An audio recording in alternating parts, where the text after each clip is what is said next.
Trabajo práctico. ¿Qué es el valor absoluto? Primero que nada, el valor absoluto se representa con dos barras verticales alrededor de él o los números. Este es la distancia que tiene un número para llegar a cero. Para dar un ejemplo, en el caso de que tengamos el número en valor absoluto de -2, el resultado de este sería 2, sin el signo, que es la distancia que va a tener que recorrer hasta llegar al cero. Entre las propiedades que se pueden encontrar en el valor absoluto tenemos a el valor absoluto de a es igual a la raíz de a al cuadrado. También tenemos otra propiedad que es el valor absoluto de a sobre b es igual a el valor absoluto de a sobre el valor absoluto de b.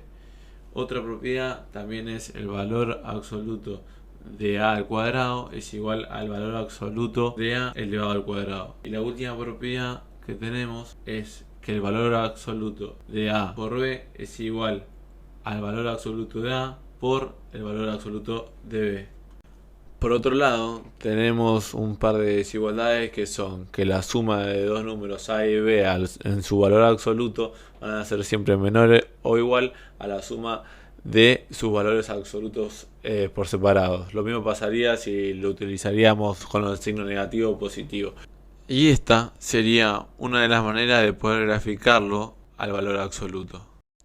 Si queremos ordenar dos números enteros, como por ejemplo a y b en una recta numérica, todo va a depender de su valor y su distancia hasta llegar al cero. Si por ejemplo tenemos una letra a con un valor de -2, va a estar siempre a la izquierda del cero y va a ser menor que un 2 en positivo, que va a estar a la derecha del cero, que en este caso sería la b. Todo depende de su simbología y de la distancia que tenga de este número al cero. Después tenemos otra propiedad como el inverso aditivo, que dice que si agarramos un número y se lo sumamos a su opuesto, el resultado de este va a dar 0. Por otro lado, tenemos la propiedad del inverso multiplicativo, que lo que se trata de llegar es que llegar a un elemento neutro, que en este caso es el 1, ya que para poder despejar algún número se lo multiplica uno sobre el mismo número de ambos lados, así de un lado se neutraliza y del otro lado se puede seguir con la operación con más facilidad. Por otro lado tenemos más propiedades que son la conmutativa, que dice que si a más b es igual a b más a. La de clausura, que dice que si a y b pertenecen a los números enteros, la suma de ellos también van a pertenecer a los números enteros. La asociativa dice que no importa el orden en el que sumes los factores de la fórmula.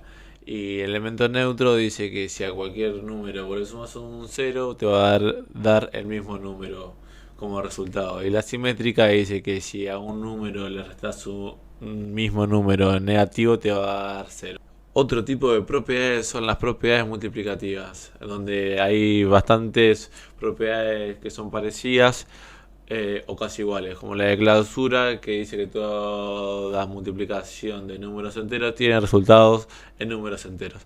La conmutativa, el orden de los factores no altera el producto. El neutro, todo número multiplicado por uno te da el mismo número, que eso es lo que varía del anterior, que la anterior el número neutro era un 0, ahora el número neutro en la multiplicación es un 1. La asociativa, que dice que el resultado de la multiplicación es independiente de la forma en la que se agrupen los factores. La distributiva, que cualquier número se puede multiplicar y distribuir entre los números que se están sumando. La absorbente, que dice que todo número multiplicado por 0 va a dar 0. Por otro lado, también tenemos una regla de signos que dicen que si estamos multiplicando, los signos serían más por más, menos por menos, más por menos, menos por más, menos. Lo mismo sucede en el caso de la división. Bueno, bien, una fracción, ¿qué significados y qué contexto se puede presentar una fracción como representante de un número racional? Las fracciones son el significado de diferentes situaciones. Eh, por ejemplo, ante situaciones de reparto, donde se involucran cantidades que deben ser repartidas, por ejemplo, entre ciertos individuos. Por ejemplo, si yo tengo 4 barras de chocolate y somos 2 personas, 2 cuartos de barras serán para cada uno. O también podríamos simplificar esa fracción y expresarla como un medio de la cantidad de barras que tenemos sería para cada uno. También nos encontramos en una situación que puede implicar una magnitud, como puede ser medidas, pesos. En esta situación, por ejemplo, también sería si tenemos 6 metros de cuerda y la tenemos que cortar en 3 tramos iguales, tendríamos entonces un tercio de cada tramo. En una razón para una comparación, como por ejemplo, uno de cada 10 tomates eh, vienen muy maduros, por ejemplo, eh, o como cantidad también, donde podríamos expresar que 500 gramos de harina para preparar una receta, por ejemplo, o un medio. Con esta idea de fracción, ahí ya podemos empezar a comprender lo que es y cómo se vincula en realidad con los números racionales. ¿Cómo definimos entonces un número racional? Un número racional es un número que se representa como el cociente de dos números que llamemos A o B, donde el denominador debe ser distinto de cero, tal como expresa en la simbología que tenemos ahí. Bueno, entonces hablamos de que las propiedades de los números racionales son la clausura. En una estructura adictiva tenemos que A y B pertenecen a números racionales, entonces decimos que la suma de estos números cualesquiera pertenecen al conjunto racional. En una multiplicación pasa exactamente lo mismo, sea un número A o B que pertenece a los racionales, entonces tenemos que una multiplicación de estos dos números también pertenecen a Q. Cuando hablamos de una propiedad asociativa, hablamos de que, por ejemplo, en una estructura adictiva, A más B más C, en este caso, puede ser expresada de diferentes formas, en el orden que sea, que nos va a dar lo mismo, es exactamente lo mismo, como podríamos expresarlo acá, como la suma entre A más B, a eso más C, nos daría exactamente lo mismo, y una propiedad asociativa en el caso de la multiplicación, como vemos ahí. En la propiedad de identidad tenemos que, para los números racionales, el número 0 es considerado como un número nulo, en este caso, donde A más 0 nos daría el mismo número. Y en el caso de la multiplicación, el 1 toma forma de elemento neutro. En este caso, A por 1 nos daría, que sería igual a 1 por A, nos da el mismo número. Cuando hablamos del inverso, en este caso, A menos A es igual a menos A más A. En este caso, entonces lo que nos conoceríamos nosotros como inverso. El número menos su inverso siempre nos va a dar 0 porque estaríamos a la misma distancia de 0 en la recta numérica.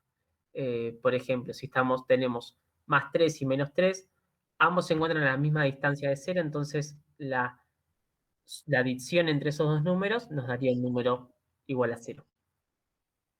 En el caso del inverso de un número en estructura multiplicativa, nos encontraríamos ante una fracción donde A por 1 sobre A, en este caso, nos va a dar 1. Cuando hablamos de una propiedad conmutativa, en este caso, de A más B, por ejemplo, en estructura adictiva, podemos decir lo mismo que es lo mismo que decir B más A.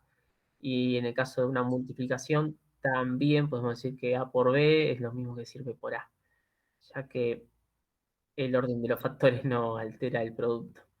Y en el caso de una función distributiva, donde tenemos A por la suma de B más C, podemos decir que A por B más A por C eh, sería básicamente la misma propiedad. Cuando hablamos de una densidad de un conjunto, en este caso de los números racionales, hacemos relación a que dentro de un número, entre dos números dados, sea A y B, por ejemplo, entre estos dos números existe infinitos números racionales entre este medio. Y esos números están conformados por otros conjuntos numéricos, ¿no? Eh, en este caso, como tenemos acá, que A y B pertenece a Q, donde A es menor que B, entonces C pertenece a los números racionales, ya que C nos encontraríamos en el medio, puede ser cualquier número que exista dentro, en el medio de esos dos números. El conjunto racional al contener el conjunto de los números naturales y el conjunto de los números enteros, entonces nos afirma entonces que un conjunto racional tiene una densidad mayor, ya que posee ambos conjuntos.